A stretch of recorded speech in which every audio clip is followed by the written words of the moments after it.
What's good, everybody? It's your homegirl, Natty Geek 78, and you know I'm only trying to help you embrace your inner geek. And today we're talking about the 10 annotating commandments for informational text. And at the end of the video, make sure you go ahead and like that video. And if you haven't already, subscribe to my channel. And you know you're going to want to go ahead and ring that bell so that you're notified of all my new content and videos. So as you can clearly see, I'm already deep into annotating an informational text. But before I go through the actual 10 commandments step by step, I think we should talk about some 5 key benefits of annotating. Benefit number 1. Annotating enhances your understanding. When you annotate, it allows you to help break down complex text. This makes the text a little bit easier to grasp. Think of it as having a conversation with the author, therefore you're clarifying their intent. Benefit number 2, annotating actually boosts your engagement. Studies show that when you annotate, it not only encourages active reading, but it prevents boredom and it prompts better focus. So it's going to make the reading more personal and interactive. Benefit number 3, annotating aids your memory as well as your retention. When you write down thoughts or questions, this reinforces memory and forces it to the back of your brain where the long-term memory is stored. So think of it as creating a personal study guide for future reference. Benefit number 4, annotating fosters critical thinking. When you annotate, it makes you do a deeper analysis and evaluation of the text. This is going to encourage questioning and help you form your own independent opinions. And lastly, benefit number 5, annotating supports effective communication. When you annotate, it's going to give you a foundation or a basis for in-class discussions or discussions with peers. These discussions and these annotations can later serve as an additional foundation for when you write essays or when you're expressing your thoughts and want to express them clearly, concisely, and coherently. So just what are those 10 annotating commandments? Well, we're about to get into it, but before we got to make sure we have all our tools. Now, as you can see, I am making sure that I have my pen or my pencil and my highlighter so that I can effectively annotate. Now, annotating commandment number 1, thou shalt number and chunk. As you can see, I've already numbered my paragraph, so now I'm going to go ahead and chunk. Now, normally I chunk mentally or as I go along, and I'm kind of chunking by the text structure, which we'll get into in a moment. But if you're a beginner, you want to annotate, number, and chunk every 2 to 3 paragraphs. That's the best rule of thumb when you're numbering your paragraphs and then you want to chunk them. Commandment number 2, thou shalt highlight and mark supporting details. Now we're getting to the meat of the annotating. We already know that we can't just highlight the passage because highlighting is just coloring. We want to make sure that we're not only highlighting, but we're marking details. We want to mark these details so that we can get to commandment number 3, which is thou shalt grasp the main idea. The whole point of reading the informational text is to grasp the overall central idea or argument that the author tries to do. So we're going to highlight to understand that. The next 2 commandments kind of go hand in hand because, of course, we are grasping the main idea, commandment number 2, and we're doing that by commandment number 3, marking and highlighting supporting details. Now what we want to do is commandment number 4, thou shalt define key terms and concepts. When we define key terms and concepts, we're doing it so for one clear purpose. Back to commandment number 2, thou shalt grasp the main idea. If you don't understand the key specialized vocabulary that the author is using or the concepts that the author is using, you're not going to be able to clearly grasp the idea. In this article, as you can see, I am highlighting and putting a box around specific words like the Crown Act and actually highlighting and notating what the Crown Act is because I know based on the text and what I think the main idea is, that's going to go a long way to helping me understand the main idea.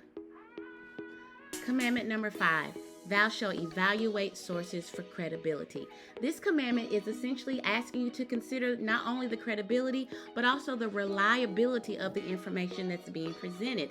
In an informational text, this is critical. It's not like a piece of fiction where we have whatever the author wants to give us. Here we have to, in order to grasp the main idea, consider the sources of evidence that the author is using us. As you can see here in my live annotation, I am notating that the author is using the mom a lot, and I'm wondering if that's the best way to clearly make sure that the main idea goes across.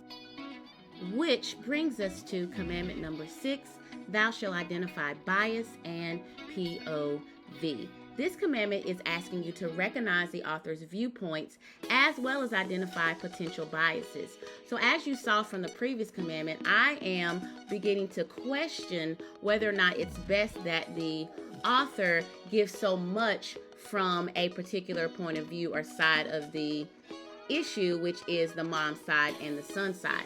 Because we are evaluating the sources not only for credibility and identifying the bias and perspectives, it's important that we make sure that we have an author that is presenting both sides of the argument. As I'm going forth and continuing reading and annotating the essay, I'm going to want to begin to see where the author is focusing on the school district side of the issue. And as I'm doing that, that leads me to commandment number 7, thou shalt question for deeper understanding. And that is simply where you're posing critical questions or posing critical comments that are going to help you uncover any underlying assumptions or implications within the article. Here I am looking at this particular statement. They say they do not cover the length of his hair, which prompts me to go back to the front where I reread what the author taught me about what the Crown Act is and what it actually entails and what it prevents or prohibits schools from discriminating against. So then I'm wondering, well, how does the school have a basis to stand on because of their suspension, and which they said it wasn't discrimination, when the way it's reading and being presented by the author, it looks like it is a clear violation against the Crown Act. But once again, I have to make sure that the author is presenting the school district's side. Commandment number 8, thou shalt make connections. Y'all, this is probably my most favorite of the annotating commandments because it's literally the essence of what annotating is.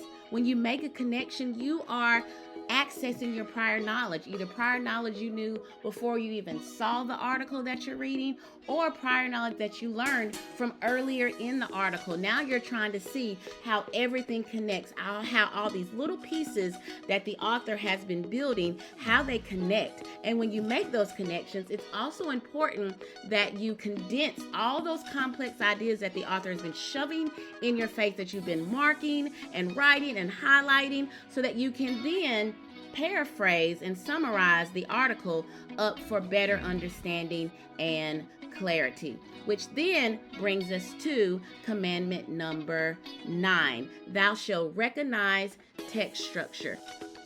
Recognizing text structure just means you want to pay attention to how the author is organizing the information. In this particular example, I noticed that the author first gave an introduction or an overview of the topic, the purpose of why the author was writing.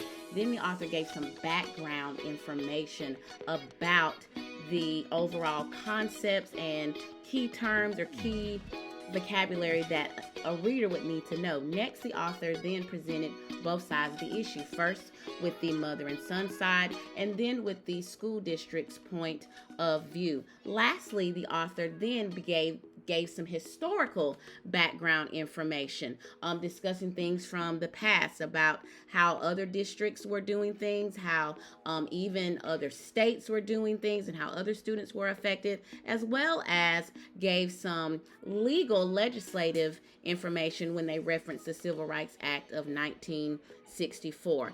All of that then leads us to commandment number 10. Thou shalt apply the knowledge. You're going to take everything that you read from the top to the bottom, from side A of the issue to side B of the issue, and you want to consider how that information can be used or its implication in real world context. So that's it, guys. That is the 10 informational text annotating commandments. I hope you had a good time. I know I did. This article was amazing. I pulled it off of AP Press. Please make sure you go ahead and read that. Thank you so much for joining me today. Remember, I am Natty Geek 78. I am helping you embrace your inner geek, and that's all I have for you today. Check you next time. Peace.